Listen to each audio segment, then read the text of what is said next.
A number of Republican leaders are calling for an independent investigation into the latest shooting in Minneapolis. Ephraim Graham has that story and more from the CBN newsroom. Ephraim? Gordon, a U.S. Border Patrol agent shot and killed 37-year-old Alex Priddy in Minneapolis. It unfolded amid protests during an ICE operation. A Homeland Security spokesperson says Priddy had a firearm with 2 magazines and he violently resisted the agents. Eyewitnesses say he did not have the gun in his hands when he approached the agents. Priddy did have a permit to carry a concealed weapon. Louisiana Republican Senator Bill Cassidy is among those calling for a deeper investigation. He posted the credibility of ICE and DHS are at stake. GOP Congressman James Comer says Minnesota officials are failing to protect federal agents as they do their jobs. This latest incident could lead to a government shutdown, as some Democrats say they will not vote to fund ICE. A U.S. carrier group is moving closer to the Middle East, and the world is waiting to see if America will strike Iran. CBN News Middle East Bureau Chief Chris Mitchell reports the number killed in the regime's bloody crackdown is now staggering. Iran is a nation under martial law. Curfew, checkpoints, and heavy security presence in city after city. People inside the country describes streets saturated with armed forces and plainclothes units, not to keep order, but to flood public space with fear and crush any momentum for freedom. And brutality is no longer limited to bullets and batons. With the internet down for more than 400 hours, the number of Iranians reportedly killed by the regime is being called a genocide under digital darkness. It's one of the world's deadliest massacres in a generation. They estimated true toll may be exceed of 60,000. This is not a crowd control. This mass killing, disappearing, chemical attacks, and blackout to hide the evidence. This is a nationwide uprising met with state terror, and it fits the pattern of crime against humanity. The International Center for Human Rights adds that more than 350,000 have been injured and more than 10,000 blinded. Iranians are looking to President Trump for help, and that help could come soon as the U.S.'s Abraham Lincoln nears the region. CENTCOM Commander Admiral Brad Cooper has met with IDF Chief of Staff Eyal Zamir, and the U.S. has moved a massive amount of military assets into the region, giving President Trump a wide range of military options. In Iran, the regime has posted a large mural in a Tehran public square, warning of the consequences of a U.S. attack. It says, "If you sow the wind, you will reap the whirlwind." Reports also indicate Ayatollah Khamenei is now in an underground bunker for fear of assassination. And Houthi rebels in Yemen, a proxy of Iran, are threatening to attack shipping in the Middle East. In Israel, a number of major airlines have canceled flights in and out of the country over concern that Iran will fire its ballistic missiles in retaliation for U.S. attacks. Iran fired hundreds of missiles at Israel in June of 2025 during the 12-day war with Iran. Well, Chris Mitchell joins us now from Jerusalem. It looks like Iran is concerned. The Ayatollah is in a bunker right now. I guess they're thinking the U.S. is going to strike. What is the sense in Israel? Well, Gordon, they're prepared for any scenario right now, on high alert. The IDF spokesman has been saying repeatedly they're ready offensively and defensively, knowing that Iran could fire ballistic missiles like they did back last year in June. Here they have layers of anti-missile systems, the Iron Dome, David's Sling, the Arrow, the hospitals are ready. And yet because of all that, or in spite of all that, there's really a sense of calm, I would say, Gordon. The tourism ministry does say that it has put together a plan to evacuate more than 40,000 tourists now in Israel. And if the country is forced to shut down because of a fresh conflict with Iran. People have been through this 3 times, not only last year in June, but also in 2024. People are ready. I think the good news right here, Gordon, which has just come out in the last few minutes, is that the last hostage, his name is Ron Gavili, has been found, which means that all 251 hostages taken on October 7th are now home. Well, that's good news. Let's turn back to Iran. Are the reports accurate? Are we looking at 60,000 dead, 350,000 injured? Is that accurate? It seems to be accurate. In fact, I've heard numbers as much as 80,000, Gordon. And it seems like the stories that are coming out are just horrific. The use of gas.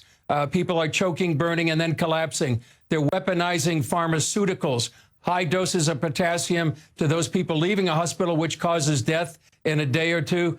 Many people being taken to secret locations, summary executions, no trial, no due process. And many of these are young. You saw that in our report, and their future of the country. And that's why many people are saying so important to be praying for the people of Iran and also for President Trump for wisdom for what he needs to do. Well, he's warned, President Trump has warned of a military attack if the Iranian leadership starts to execute their own citizens, and it seems like the attack has been paused. Is that just to wait for the carrier group to get into the Gulf, or are there other reasons? There seems to be one of the major reasons is the USS Abraham Lincoln to be there right now. It's apparently off the coast of Oman, but it's well within range of Iran. Some people are saying it could be caution, not necessarily retreat, trying to figure out who's going to follow the regime if it falls. Would it be Reza Pahlavi, the exiled crown prince? Now, inside Iran's, we hear reports that he's the overwhelming choice of people. He said this is the last battle, and they're calling for him to return. He has a detailed plan for the transfer of power, but that could be one of the reasons why there's, kind of mixed messages coming out of the White House. First, help is on the way, and then an extended pause. Everybody's waiting to see what's going to happen next.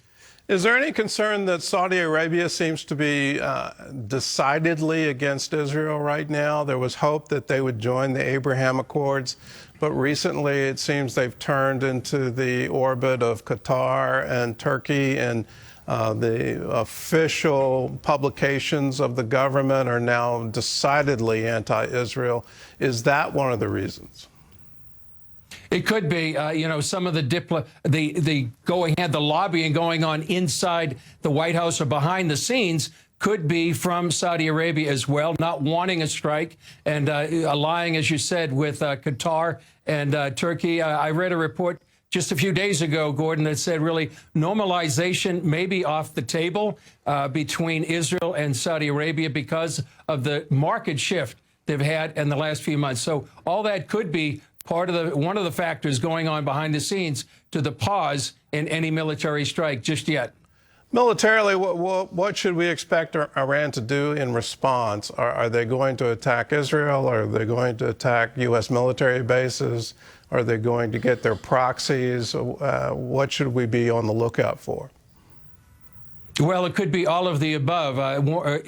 Iran is saying they're more ready than ever. Their fingers on the trigger, ready for any worst-case scenario. Certainly, Israel is preparing for ballistic missiles in this direction, and then U.S. assets, could be targets, whether the ships or U.S. bases. They could use their ballistic missiles, drones, UAVs. They could use the proxies like the Houthis or Hezbollah. That's what they're warning about, and they're standing with Iran. But you have the mix of all this above. But you do know, Gordon, that the capabilities of Iran are much less now than they were with before the war last June with Israel and the U.S. Much of their air defenses have been degraded, not what they were, but it remains to be seen. They still do pose a threat here to Israel, the U.S., and the Middle East. Well, we'll see. It's definitely a time to be praying for Iran.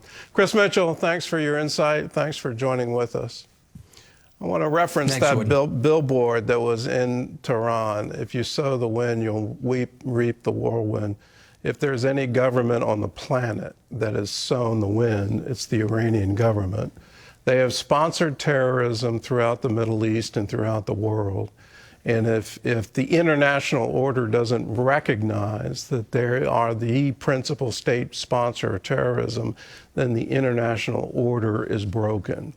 The same cause that, the kidnapping of Maduro. Here's a dictator who ignored elections, who massacred his own people, imprisoned everyone on the opposition, all in the pursuit of some kind of socialistic ideal.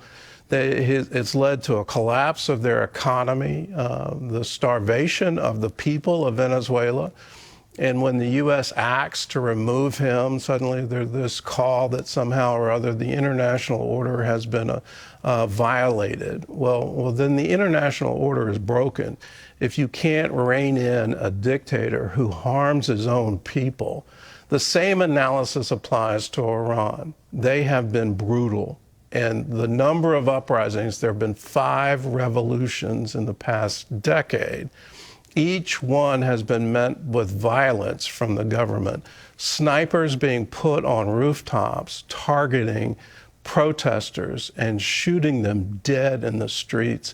The amount of violence that we're hearing coming out of Iran today is staggering. You think 60,000 people? That is enormous. 80,000 people, 350,000 injured, and summary executions. They've lost the right to rule. And where is the international order? Where are the protests for this? Where the campuses should be in absolute stunning protest over what is currently happening in Iran. But we're not hearing it from the left, and I don't understand that. But from righteousness' sake, they have lost the right to govern.